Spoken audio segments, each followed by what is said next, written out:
Pixel Cup Soccer 16, Steve Rogers Captain America controversy, and inflatable books.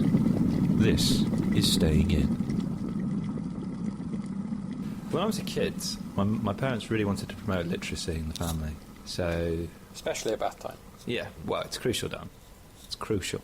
So I remember having these books. They were kind of like, they weren't like paper or anything like that. It wasn't like my parents had like laminated like Don Quixote or something and just chucked it in the bath with me. Like, these were like kind of like, they were almost like inflatable books. Right. So they were quite thick. They were only like a couple of pages. Hold on, you're saying all right, I'm already lost. The inflatable books, yeah. Is every page inflatable? Yeah. How many pages were there? Was it just a front cover and a back cover? It wasn't a tome, Dan. No, it had pictures and everything. It was like, I think, basically the front and back cover was this thick kind of inflatable stuff. And in between you had like the waterproof kind of like thin kind of plastic, almost like a thin plastic sheeting that was quite supple, it was quite malleable, and it was housed within this thicker kind of cover that was inflatable, and it floated in the bath and stuff, entirely waterproof. So yeah, they weren't the most sophisticated of reads. What sort of book? I don't know. Yeah, Bronte. Watership Down. Hey. No, they were kind of just, your usual kind of traditional narratives, the adventures of a dog. I think I had a Spot book, an inflatable Spot book, Spot the dog. An inflatable Spot book. Yeah. Okay, so walk me through this. Okay, so you're sitting in the bath. Yeah. You think, I need something to read. Can I also just add, as a qualified, Dan, the way you're describing it is as I am a 30-year-old man who does this. I was going to say, at what age is this happening? It's when I was like a toddler, so like... Okay. One or two. Okay. Right, yeah. That so level of context, you wanted Chris, to play with your shit. Yeah, you're right, Pete. Yeah, you walk into Waterstones, you've got your soft backs, your hard backs, you've got your inflatable backs. Yeah. And Kindles. No, so yeah, I was about a toddler or so, and so it was like we didn't have like any shelves in the bathroom that had these books on there. We had like, it was just like a couple of them, and they'd go in the bath with all the kind of toys we'd take into the bath.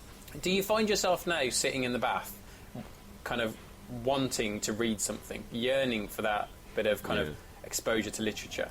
I do read in the bath. Really? Yeah. Yeah. No. Just am I alone in this? Do you not read in the bath?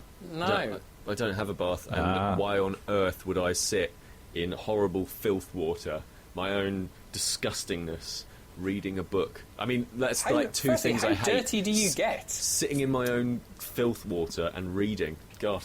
I did once, I think it was on a TV show, hear a bath be referred to as testicle tea, which I thought was quite a fun way of describing it. I love a bath. I much prefer a bath to a shower. Oh. What I do, I have a little routine that I'll have a bath, I'll run it nice and hot, bit of bubble bath, treat myself. Nice bit of matey. And I've got like a little little group of shelves, so I just pull that out, plop my iPad on top, turn on Netflix, and just sit back and watch. That you are gambling with your own life. An electronics device. No, because the worst that can happen is that my iPad falls over and then falls on the floor. I don't have it poised over the bath. Hovering next to the toaster. I don't have it over the bath. That's to the side of the bath on the floor on top of a shelf. It's completely safe from water. In baths and showers, that is where I do my waking up, right? And I can't do it in baths because it's like a nice hot... It feels like, like a bubble bath or a sauna or something like that. It feels like that sort of...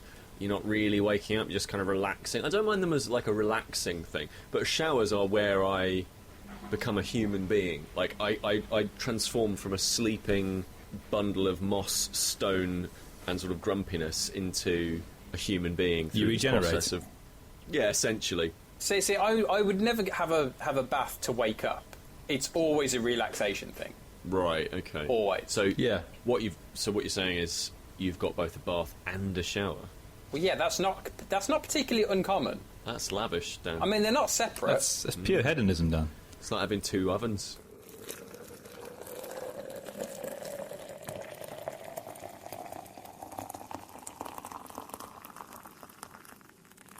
Pixel Cup Soccer 16. Pixel Cup. Every once in a while, I will get a bee in my bonnet, and obviously I'll jump onto WhatsApp and be like, Dan, here is a mobile game with which you should play. And I sigh. And you go, ugh. And then Chris sort of politely stays out of the conversation on WhatsApp, and then Sam says, mobile games, blah, blah, blah, blah, blah. I just put my phone on It's uncanny. silent. Well, that's fine. That's a way to deal with it, right? I had to do that the other day when Pete and Sam started talking about Magic for about an hour. No, that's absolutely fine. I was completely ruined, by the way, when I was having that conversation. I was really super drunk on red wine. Anyway, the most recent one that Dan and I have been talking about is Pixel Cup Soccer 16. Now, Chris, Yep. you know very well, and really we're in the same sort of boat here. So Dan and Sam, sometimes they'll go off, they'll talk about the footballings, Yep. and you and I will be like, oh, that's fun, fine, and like, obviously football, yay, fun. Like, I enjoy a little kickabout, but I don't care about football, and I think you're pretty much the same. Like, I enjoy the game of soccer, but I don't enjoy watching soccer. Yeah, I'm with you on that. I don't like Yeah. watching the football, but I like playing it. As we often do when we go to dance. Exactly. Nice little kick. That's fine. And so, Pixel Cup Soccer 16, I sort of saw that floating about, and somebody got in touch with me and said, oh, hey, we've made this game, Pixel Cup Soccer 16. I was like, alright, okay, fine, I'm not really that bothered about it. But it looked like, to me, in the screenshots on the App Store, it looked like, I don't know if you guys ever played, like, Super Sidekicks 3, or if you ever played any of the Kunio-kun football games, or any of the football games in the NES and SNES era, where it was 2D side-on, you know, very much pixel art kind of stuff, and like arcadey football. Not trying to be a simulation, not trying to be FIFA, not trying to be any like really massive technical representation of what a match of football between professionals is, but just here's 11 people versus 11 people kicking a ball about and having fun, and very fast, fluid, arcadey experience. That's kind of what the screenshot says to me, so I grabbed a couple of codes, and Dan and I have been playing it. Dan, I think this is like one of the best games of football on mobile. Like, I've played a few, because obviously had to do a bunch of criticism and stuff in my old job, and thought they were all fine. I much prefer the arcadey, silly ones, and I think this is super. I would agree with you. Yeah. I've played a fair few games, football games on there. Not too Your many FIFAs. kind of standard football games. More kind of maybe Football Manager or statistical ones. Only for the fact of that lends itself better to a mobile platform. Yeah, sure. I mean, definitely. I've played kind of a couple of FIFAs on there, and they played okay, but it's always been really clunky because they're trying to be too good. Basically, They're trying to be the FIFA on console. yeah, they're trying to be. They're trying to be too polished in everything Yeah. that they do. They want everything to work really well and the mechanics to work really well. Whereas one of the great things I really enjoyed with kind of with Pixel Cup Soccer 16 is that you don't get that. What you get is it's very, very arcadey. It reminded me not so much of kind of any kind of NES stuff, but I remember when I was young, me, mum and dad and my sister, we'd go down to the pub and we'd be down there. We'd all be having a drink and chatting and stuff like that. When I was young, anyway. Well, I wasn't drinking alcohol then. But what I would do is they'd have like an arcade machine. The arcade machine would rotate different games over time. So you'd have stuff like Daytona USA, and a couple of times you'd have these football games on there. And these were obviously arcade games, so they weren't kind of the football games I'd be playing at home. But they were kind of really fast-paced and really kind of... So, your Virtua Strikers... Yeah, exactly. Those kind of games. And it did remind me, obviously there's more humour and there's more... Because of the pixel art aspect of it, there is more humour in this game than there was in something like Virtua Soccer, because that's not a humorous game in the slightest. But I really did enjoy this, and it didn't bother me that the mechanics weren't kind of concrete. The fact that... Well, what do you mean by concrete? Because I think the... Like, it would be stuff like as a player if you were to go to tackle someone, you would run up behind them and you would sprint and you would catch up with them up until the point where you were right behind them, and then you wouldn't go any faster. You would just stay at that point. So which point you had to tackle. Right. So I mean, certain things into mechanically, what you would expect, there were. It didn't try and do too much, which I didn't see as a bad thing, because it knew its limitations and it kind of embraced those limitations. So you kind of knew what you were getting. It wasn't going to give you the really in-depth mechanics of a FIFA, but what it was going to give you was this pixel art, arcadey game where it's literally, I don't know, I'm not sure if it's 2 minutes each half or something as tiny as that, and it's a quick hit, and you can sit there and bang, done, match over. And I think the quickest way of explaining the game is obviously, so it's a game of soccer, and then you've got on the bottom left-hand corner, you've got up, down, left and right, you've got like this floating virtual stick, and then you've got two buttons, B and A, or X and circle or something like that, and like X is pass and circle is shoot. I mean, and that's going from FIFA. That's bringing in the FIFA audience in the fact of those are the buttons you use in FIFA, X and circle. So it knows its audience and it knows how to make that thing quite accessible. But it strips it way down to like a sensible soccer level of. It's still a really good representation of what soccer is. Absolutely, yeah. But it's not trying to be. It's not trying to be. You know, ITV presents the soccer. Yeah. It's not trying to be anything like that, and it's. So you were saying, you know, it's a couple of minutes per half.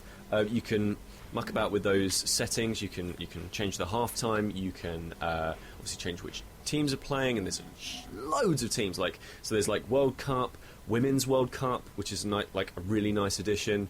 There's European Cup. So there's Euro '96, which is just about to start in kind of real Euro life. 16. Yeah. Euro '96 was 20 years ago. I watched a documentary today. Oh God. So Euro 2016 and Copa America, which is happening this summer as well. That's the kind of the South American and North America version of the European Championships. Oh, right. You also have kind of leagues where they kind of fashion teams together from different players, and so there are there's no licensing in it. One thing I really liked, and I noticed this quite straight away, you probably wouldn't have got this peak from not knowing football, but they get around licensing in a really interesting way. So you can choose England, you can play as England, and you're playing with all the England players, but because they don't have the licensing, the way they get around that is they just refer to them by their first name. So it's really quite cool when you've got up front, instead of Harry Kane, you've just got Harry or Jamie or Wayne. It's just great. Implicit. Yeah, exactly. It kind of it takes it almost down to like a schoolyard game. And that's it. That's the feeling. Like it's you know, it's got all of these options. It's got all of these different things that you can do. You can play on different in different stadiums. You can have different weather. You can have different you know, play in different cups like we were talking about. You can change the speed of the game. The difficulty is obviously set by both difficulty and the kinds of different types of teams that you're playing as. Each team has different stats, but it's that condensation of those things into something that is really fast and fluid and focused, but also that for me it was evocative of games that games of football that I used to play that were solely focused on being fun. They weren't trying to do something different. They were just like, hey, isn't this a fun video game? Yeah. Rather than, isn't this an accurate simulation of football? Which I really, really appreciated. I mean, when you talk about the fun aspect, I mean, even boiling down to the kind of the facial expressions on the players. So, for example, if you concede a goal, you see some of your players start to cry, and it's kind of their eyes go huge. Yeah. Did you ever get to penalties and have a player trip over their own feet? I tried that in the penalty shootout kind of mode. Yeah. So when they trip over their own feet and go absolutely flying, first of all, the animation is like really good, like really characterful. Yeah. But also the goalkeeper points and laughs. It's amazing. Like and it's clearly not a cheap production. Yeah. Like when the final goal scorer in penalties scores, the ball goes in the back of the net. There's a brief, nice little pause, and then the player runs to the side, and all of the other players join them. And it's like it's nice little touches like that makes you think, oh, this isn't like a one-person studio that's just kind of knocked this together in 4 months and they're using pixel art because it's just easier. It's just this really nice, knows exactly what it wants to do, and everything that it's bringing in plays to the service of the game it's trying to be. Now, there were totally noticeable things that I think are missing in this game. Can I just say before we go into that, because one other thing that because you mentioned it with kind of in the penalty shootout, the reactions, and there's one reaction I want to point out which I literally laughed out loud at, and that was when I was playing against someone, and someone scored against me, and one of my players started to cheer, and then realised that we hadn't scored and it was the other team, and they went, "Oh, I'm sorry." Really? Yeah. I never noticed that. And he was I laughed out loud when I saw it, because he literally was like, "Yeah!" Oh, no, that's not me. Did you notice there's nice little references in the crowd to like pop culture? So like there's something that looks an awful lot like Alien. Yes. Yeah, and there's little winks and nods to different things in the crowd, and there's so many nice little details that you see in there. One of the things that is quite evidently missing is multiplayer, and you and I talked about this on WhatsApp, and it was a little bit like I really want to be able to play this with you. Yeah, but I was one of the first, after my 3 or 4 games, I started looking to see, is there a multiplayer option, because this would be amazing. I want to play against Pete. Yeah, absolutely, and that is, first of all, that's a rarity, because I'm not a huge fan of wanting to play football or anything like that. So, for a football game to be like that is, I think, it certainly is essentially that's my stamp of approval, right? Like, if I want to play more of this and with other people, yeah. But so the game's on iOS at the moment. It's currently being worked on for Android as well, and we'll come back to platforms in a second. So, as far as I understand it, there is multiplayer to some extent, but it's local player versus player. So you have to use an MFI, which is a made-for-iPhone controller, on either, iOS or on a set-top box like Apple TV, basically. So I think you can also use the Siri remote.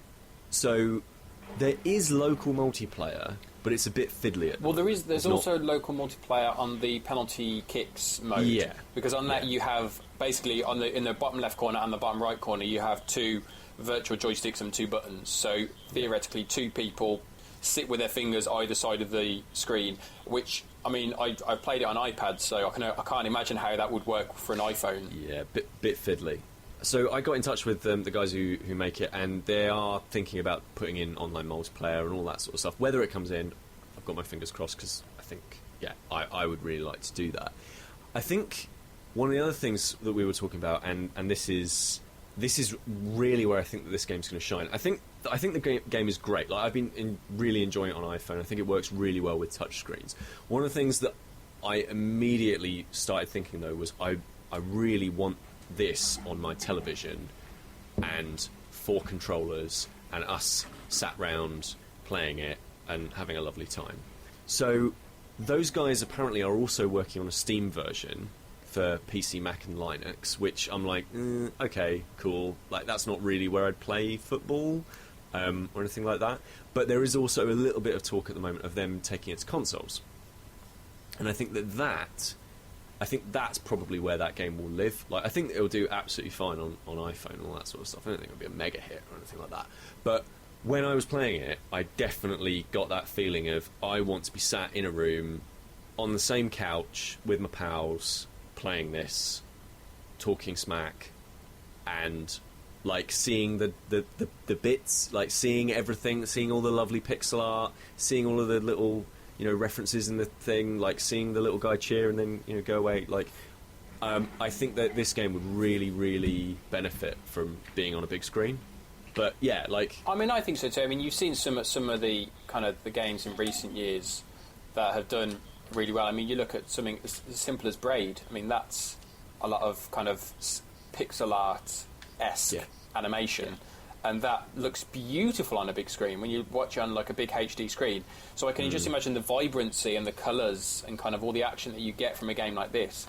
Absolutely, that would work fantastically on a big screen. I would love it as well. Just like you, as I say, one of the first things I thought when I started playing it was, I want to play friends at this. I don't want this just to be a solo experience. I don't want to play just against the computer. I want to be able to say, "Ha, you're crap. I beat you." That's what I want. The sort of top level bounce that we expect from Dan Frost. Then. Good. To be fair, I need to start doing some more exercise in order to be a bit fitter in time for our mountain climbing later on in the year. Oh yes. Now, should we contextualise this? So, I turned 30 last year, and my birthday's in November. and I really wanted to commemorate my 30 years of living by doing something with me Having mates. a nice party. Something with me mates. No, what about? Well, you could have had a nice party, couldn't you? Or Yeah, you could but have, you like, You could have gone to a wacky warehouse. yeah, like Wack Warehouse, gone for a nice meal, like done, I don't know, like something that I did, like paintballing and like nice go-karting things. And could have done something like that. But I like hiking, and I thought, wow, well, I've got mates. You did at the time. Yeah. Nearly lost them. Yeah. I love walking. Let's go and do that. So let's climb Snowdon. I've done it loads when I was a kid. I said, I'll take me mates up Snowdon. It'll be a great laugh. We'll have a laugh. There'll be tears of joy and laughter and mirth and merriment. So you guys came and stayed with me in Liverpool, and we went. I got up early. I made you breakfast. Do you remember? And we drove down there. We went up Snowdon, came down, no problems. Got in the car, drove home. It was a lovely day. Had by all. That's not how Dan, myself, or Sam remember it. No. What we remember is going all the way up there, you and Sam powering ahead, Dan and I looking at each other with the knowing look of, we may die on the side of this rock. I distinctly remember at one point, as you say, Chris and Sam powering on ahead, and we'd only been climbing for about 20 minutes. Yeah. Of a 3-hour climb, about 20 minutes. And I was a little bit ahead of Pete, and I stopped to let Pete catch up with me. And he came back up to his head. I could feel my heart in my throat. And that was all you could say. And I was like, yeah, I'm the same. I was absolutely exhausted. I remember almost getting up there, because obviously you decided, Chris, that we would go up a slightly more challenging route. No, Dan chose it. Yeah, to be fair, I have to take the blame for that, and I do take the blame because I said, we're going to climb a mountain, why not just go all in and let's go for the most difficult route? And I'm pleased that we did it, but at the time I wanted to kill myself for suggesting such lesson a thing. learned, and also, with the sort of clouds swamping up around us and us essentially sat on what was looking not vertical but pretty steep, sort of hugging to the side of it and trying to eat some delicious millionaire shortcake or whatever it is that we actually had. And actually, I think you just got back from San Francisco. Was it San Francisco? And you bought the jerky. Yeah, you bought the I've just jerky, come back. which really helped us get through that last descent. Exactly. I had some dried meat with us, and then we get to the top. And one of the big things that we wanted to do was we wanted to take a photo with models from the board game Snowdon. Yeah, which I bought as a backup just in case the weather was too bad. We played this game called Snowdonia. Yeah, exactly. So we thought, we'll take the models up. They'll be hilarious. Put them on the top of the mountain. It'll be great. We'll take a photo. It'll be fantastic. Get up there. Put all 4 models up there. Take the photo. The coolest. Wander back down. Obviously, a few hours later, after we had got home, we found out that you'd placed one of the models completely turned around the wrong way, Chris. So that looked utter shite. But on the way back down, obviously, we thought, this will be much easier. And it isn't. It is fairly easy coming back down, obviously, because you're not working against gravity. But it was still a little bit much. We walked past somebody who just basically broken their leg and was like, No, they were terrified of heights. They were crawling up the mountain. That was amazing. That was, wrong place to go if you're terrified of heights. But also, Chris, like the 4 of us walking down. And we get to a point, and we're like, now we need to either go left or right. Now, we can go one direction, and we can go to the car, where the car's parked, drive home and have a nice fish and chips supper on the way home. Or we can go the other way, which is the route that you suggested. At our sort of suggestion that maybe you'd gotten the map reading wrong, so we ended up going down the wrong route, and then taking a slight detour round a mountain. For how many more hours did we have on the there was journey 6 miles we had to hike. We got to the bottom of the mountain, and then when we got there, on a road with no pavement or anything like that, we had to hike in the rain for 6 miles. Yeah. Now, Dan is, I have to say, one of the nicest, most reasonable, caring men I've ever had the pleasure of meeting. He's from Birmingham. But halfway through that 6-mile detour, I must admit that Dan's face was the look of death. The look of if I had the energy, I would be coming up on maybe a GBH charge at the end of this. It didn't help. It didn't help the fact that you and Dan were wearing identical waterproofs. Yeah, Dan and I look like twins, like idiot twins. So obviously your plan as Dan, although Chris had forgotten to bring a waterproof. Yeah, I had to borrow your coat, Dan. It's in the He had to borrow my non-waterproof coat. But Dan, as you sort of alluded to, we're going to do another mountain this year, aren't we? Yeah, we're going to do Scafell Pike. So the aim is each year to do the tallest mountain in the British Isles. So we're going to do Scafell Pike this year. So that I've never done that. That's up in the lakes. I have bought a book on the subject, and it looks like there's only about like a handful of routes. There's far less routes up there than there are. Are they easy routes? I literally don't know because I've never done it before, so I don't know. It'll be a laugh either way. But my highlights of the Snowdon trip were Pete nearly not coming in walking boots, just seeing if he could just blag it in his trainers. Well, I was just about to mention, actually, because Pete, you very kindly there took the lead in terms of explaining all about the mountain. But you left out, possibly, I'd probably say mine, Chris, and Sam's, I can speak for him because I know this to be true, our highlight of the entire trip, where you got out of the car, ready to climb a mountain, and in your jeans. Yeah. And we said, are you not going to get changed? Yeah. What was your response? No, I don't. I'll be all right. Use jeans, be fine. And we were like, no, Pete, you need to bring some shorts. Bring something smaller. You'll need it. No. Well, I brought shorts with me, didn't I? I brought shorts with me. Yeah, because when we first left Chris's flat at the start, you weren't going to take them, and we forced you to take them. Yeah. Then when you got out of the car, you refused to put them on. So we again forced you to take them. 10 minutes after we left the car. Yeah.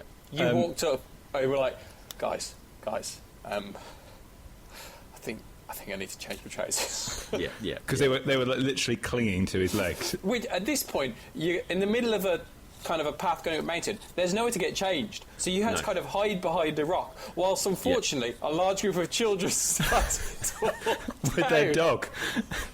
And the beautiful thing is, me, Sam, and Dan could see them coming, but we didn't bother to warn you. But I got this great photo of us going up the mountain, of some walkers coming past us, like dressed, like the North Face, essentially, or other mountain clothing shops are available. Gore-Tex, waterproof, walking poles, rucksacks, and then you've got this slim, slender bloke in jeans and a Teenage Mutant Ninja Turtles T-shirt approaching them from the other direction. Just absolutely genius. And also, hubris, Peter, in the car up there, you were getting us all excited and pumped up for the hike, saying, yeah, lads, after we've done this, we could do K2. Yeah. It's fine. And we were like, Pete, no sense calm of perspective. Yourself. Let's get over the highest mountain in Wales Snowdon first. under our belt. 10 minutes into the walk, you weren't thinking K2 or Kilimanjaro. No. Have you seen Civil War yet? No.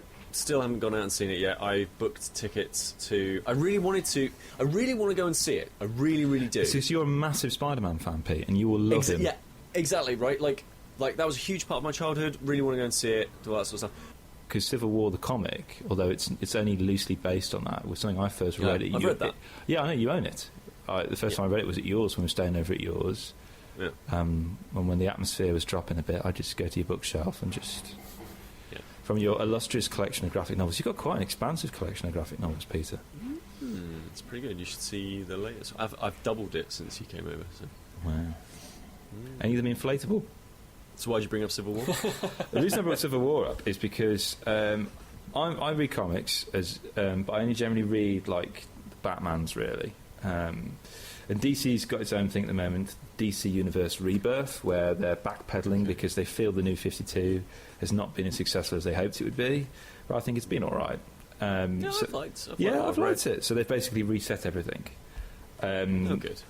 So, yeah, and I've bought this quite substantial DC Rebirth #1, which kind of sets the scene for the DC Universe. That's not what I want to talk about. I want to talk about something that's caused a bit of controversy, which is Steve Rogers. Ran away with you there, didn't it, Chris? I know. Well, yeah. Steve Rogers, Captain America #1. Marvel. Right, okay. We've gone from DC to Marvel now. Incidentally, DC logo is crap. The new one's awful. But anyway, Marvel, Steve Rogers, Captain America #1. Set the scene for you. Captain America, for whatever reason, something happened to him which made him essentially go old, really old, because he's an old man anyway, but because of the super soldier formula that was given to him when he was a young soldier in World War II, has preserved his... it's frozen his ability to age, essentially, so he ages slowly, if at all. But something happens, and it causes him to become an old man, and while he's in that particular state, Sam Wilson, who plays Falcon, he becomes the new Captain America. It's been a run of comics, Captain America, Sam Wilson, Captain America. But now Steve Rogers is back. This cosmic cube gives him his original strength and his original age back. So he's back as Steve Rogers, Captain America. That was handy. Yep, very So handy. I all's right love with the comics. All is right in the We world. need something to turn Equilibrium him has been back. restored. Some kind of, I don't know, some kind of cube that's quite, I don't know, But- like but he's- cosmic. But he's got a new shield. His old shield is with Sam Wilson. But anyway, so this is a new issue, Captain America #1 by Nick Spencer, Jesus Sars. I think that's how you pronounce your last name, or says. I do apologise. And it's caused a lot of controversy, this has. Okay. Because What's happened, Chris? I will tell you, Peter. I Essentially feel what like that happened... needs a jingle. What's happened, Chris? What happens... Well, it's a normal mission. Essentially, Captain America's going on, taking on Baron Zemo. But running through that, kind of snaking through this present-day narrative is a narrative of the past when Cap was a young man. Steve Rogers was a young boy growing up. Essentially was in a single family. His father was this drunken reprobate who violently kind of hits his mother. A loathsome it's human difficult being. to not violently hit someone. But Yeah. go on. A loathsome human being, and Steve and his mother. Steve's just like a toddler at this point, basically. And this woman comes up and defends her. This mysterious woman with this red ruff. Essentially, it's a kind of a black and white, but the colour that stands out is the reds, almost like the latest run of Daredevil. And so this woman takes this Steve and his mum under her wing and kind of feeds them and that kind of stuff because they're living quite poorly. And it keeps flitting back and forth between Captain America on this mission, then back to the past as they're slowly becoming more acquainted with this woman, yada, yada, yada, yada, yada, yada. And then it culminates with Captain America on a mission where he confronts Baron Zemo in some kind of aircraft.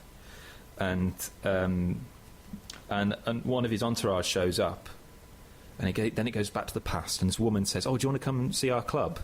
Do you want to come and join our club? We can support you at this club." So I'm literally flicking through the comic. It's called the New York chapter of the Concerned Citizens, the Hydra Society. And then it flips back to the present day, and Captain America says, "Oh no," because his ally is in the ship with him, and he boots him out of the plane, essentially. And the last panel of the comic is him turning to the camera and saying, "Hail Hydra." Right. So basically rewriting the entire history of Captain America. Yeah, in I don't know how many pages. And obviously, Captain America, the name's in the title, the symbol of patriotism. I think one of the reasons he was created was just to create an image of an American hero punching Hitler. Hail Hydra. So whether That's this one is... way to make a splash in your episode 1. So, I mean, obviously that's interesting because it could be literally Exactly. it could be literally anything. So I'm assuming that everyone on the internet has gone, "Oh, that was interesting, wasn't it? I can't wait until the next comic comes I'm out." sure Yeah, you'd be word surprised for how word. open-minded they are. Yeah. No, it's caused a lot of controversy. I mean, it's at the end of the day, it's a fictional character that's had various iterations. So really, it's literature. Come on, interpretation. It's fun to kind of recreate stuff. I personally think, I don't know. I'd be really hope that they stick with this because it's really interesting. What I hope that it isn't is they've just done this kind of sensationalist thing for the first issue, but then you realise it's just some massive misunderstanding, and he's some kind of triple agent. I don't know. Yeah. Maybe but he's no, it's asking very them, interesting. why don't you hail Hydra?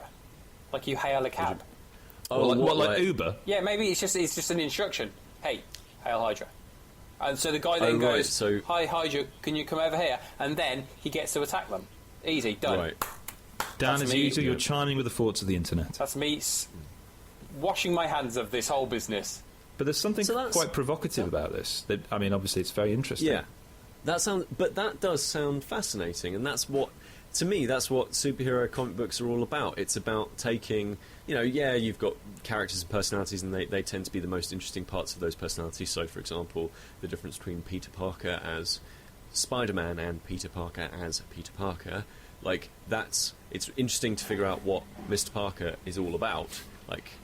Like that character is more interesting than Spider-Man, because Spider-Man is a red person who can jump about and climb up buildings. Peter Parker as a character is far more nuanced and interesting, and has a relationship with lots of different people throughout the comics, and what happens to him is what is actually interesting about Spider-Man. And this, we've talked about it before, comic books are myth, they're legend, they are taking archetypes and then seeing how those archetypes work in situations that are different. So Superman Grounded is a really good example of it. Straczynski basically says what would happen if Superman walked across America rather than flew. What would he see? All of that is super interesting.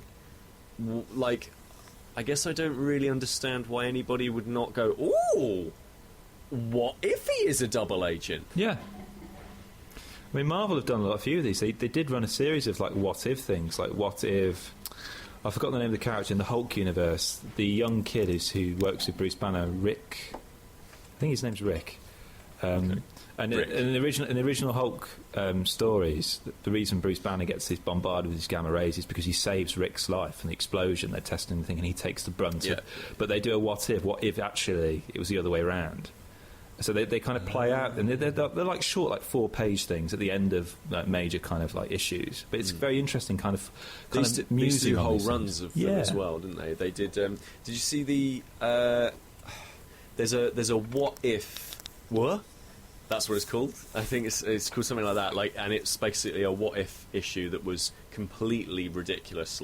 Totally turned everything on its head. So and one of the characters in the what if issue was, what if the Punisher was a pacifist? I love it, man. It's what an amazing really idea. interesting. Yeah, isn't that fascinating? What if this character that is completely known for being about vengeance and warfare, what if they were just It's I'm currently rereading Neil Gaiman's Marvel 1602. Yeah. Which I adore. What if the Marvel Universe kicked off in the 1600s rather than modern day? Yeah. What would happen? Yeah. There was Age of Wonder, JLA Age of Wonder, which was what if the JLA had started in around the time of Edison. There's been what if Superman landed in Russia? Yeah, what Superman if Red Sun, Superman landed in Britain. Britain. John Cleese wrote that, I think, didn't he? John Cleese wrote that. It's not meant to be very good. No. But the Russian one is amazing. Russian one's absolutely, genuinely interesting. Some really fascinating comics writing. I hope they keep with it. With this Captain I'm America tempted thing. to buy the next issue, actually. I wouldn't usually buy a Captain America comic, but this one intrigues me quite a bit, actually. This was something that came on my radar. Actually, it was because it was on your Twitter feed, Peter, and it was a Vine on your Twitter feed. And this Oh, yeah. That's what I'm going to do. it has the following title. Who knew that a trip to the trampoline park would provide the perfect metaphor for my life? Yeah. Now, I'm going to ask two things. Dan, I want you to describe what this Vine is, what unfolds, and then Pete, I want you to describe your thought process, because you are front and centre in this Vine. You're the star of this. But I want you first, Dan, as an objective outsider, to describe and what happens in this famous Vine.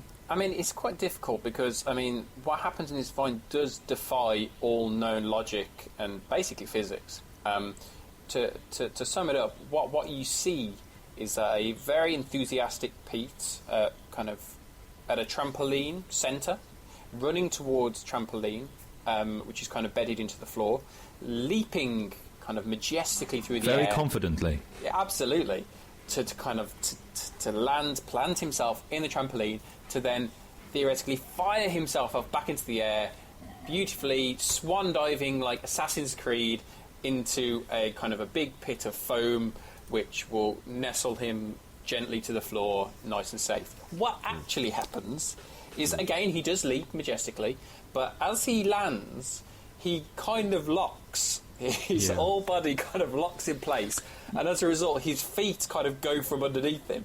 And Yeah, his feet are the last thing to move, aren't they? Yeah, It begins with his chest, then his head and his arms, and literally the last thing to go forward are his feet. They're left behind. It's so difficult to describe because it does defy belief what I'm actually seeing. I had an Olympic trampoline, like British level, like top Olympic level British trampoline person, get in touch with me after seeing that Vine, saying, "I don't know what went wrong. Your form was fine. Like, everything up to the point where your feet touch the trampoline is absolutely fine. Everything other than the trampolining was fine." But even the like, as soon as I hit my feet against the trampoline, it should all be going absolutely fine. But then, colossal failure. Yeah, I mean, it is colossal. I had literally no idea what was going to. It's because you literally just disappear into this mass of pink foam. Yeah, so it was at a trampoline park, and just complete disaster. One thing I will say is that what's not captured on that Vine is, so I'm buried everyone underneath laughing. This foam. Yeah, everyone laughing. Like, but before that is because obviously I felt like a sack of shit. I fell into this foam and really fell in, like very, very deep. And then just here, the designer at Auroch, he took me out there, Steve. I just hear from Steve, I hear, "You all right?" like that, and my arm pierces the foam out like the scene from Terminator, and my thumb just goes, "Yeah, give him the thumbs up. I'm all right." But I will say, just before that, there were two thoughts that went through my head, right? Just as my back arched, as I just fell in, just as I was touching the foam, as I went in, there were two thoughts in my head. This is absolutely true. The first was, "Oh my God, I might have just cracked my spine. Like this is bad. This is a bad fall." I can laugh because you didn't. And the second part was, "I'm so glad that Alex isn't here, or any of my dickhead friends, because that would have been a pain, an even larger pain to have to bear." Now the thing is, that was such a failure, such a spectacular failure. And I will also say this: not 2 minutes before I did this incredible jump and leap and fail, I managed to do the first ever forward flip I've ever done. I've never ever done a forward flip before, and I did it into that pit. Yeah, I've never done one before. Like, it's just, and I've always wanted to do one, but I never knew how. And Steve very kindly showed me how to do them, and I did that into the pit. Beautiful, majestic, graceful, really nice. And that wasn't captured on film, right? Because the film was set up just after I'd done that, because I was so proud of myself. And Steve just said, "Oh, I'll go and do this, blah blah blah blah blah," and then obviously hilarity ensued. And I realised that it had been captured on film, and that I had to own this mistake, because otherwise, like, if I didn't own it and be like, "Here we go, here's me completely messing up," yeah, like, I don't know, like, I didn't want to seem like sore apple, like, is it sore apples or sore loser or bad apples or whatever it is. I didn't want to feel like I didn't want to feel like I was like, oh, I'm really embarrassed about it, because it is utterly awful. Like, but I can honestly say, from the bottom of my heart, thank you for sharing. Oh, thank you. Honestly, Pete. Honestly, it's.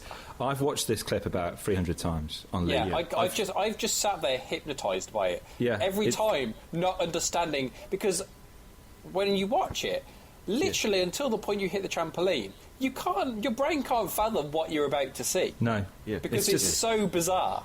And it's like The Usual Suspects. Every time you watch it, you always see something new.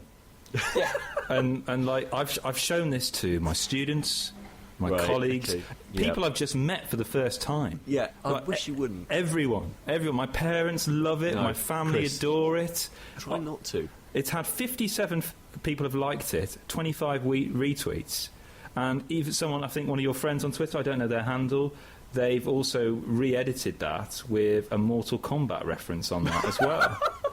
Oh man, it's just absolutely extraordinary, and I recommend anyone listening to this, if you watch anything this year, watch this. When I actually first saw it, I was lying in bed and I'd picked up my phone just to check Twitter before I went to sleep, and I scrolled down and I found it, and my wife was on next to me. She was already asleep, and I watched it, and I woke her up because I laughed so much. Yeah, I laughed for about half an hour straight. And it's a thing of you're like, oh, what's he done now? And then suddenly that happens, and your body just kind of takes over. It's just because we know you, and you look so confident and so professional going into it, and we know you, and it's just the outcome. Just that it's just such a gorgeous kind of a juxtaposition. The thought process in this is, I look awesome. Yeah, exactly. This is going to be spectacular. I'm so glad someone is filming this. What will surely be my greatest leap from a trampoline. That was Staying In, with Peter Willington, Dan Frost, and myself, Kris Darby. If you enjoyed this episode, please leave us a review on iTunes, or wherever you get your podcasts. Visit stayingin.podbean.com for more information and links to the comics, movies, games and more covered in this episode. And come find us on Twitter, @StayingInPod. Thanks for listening.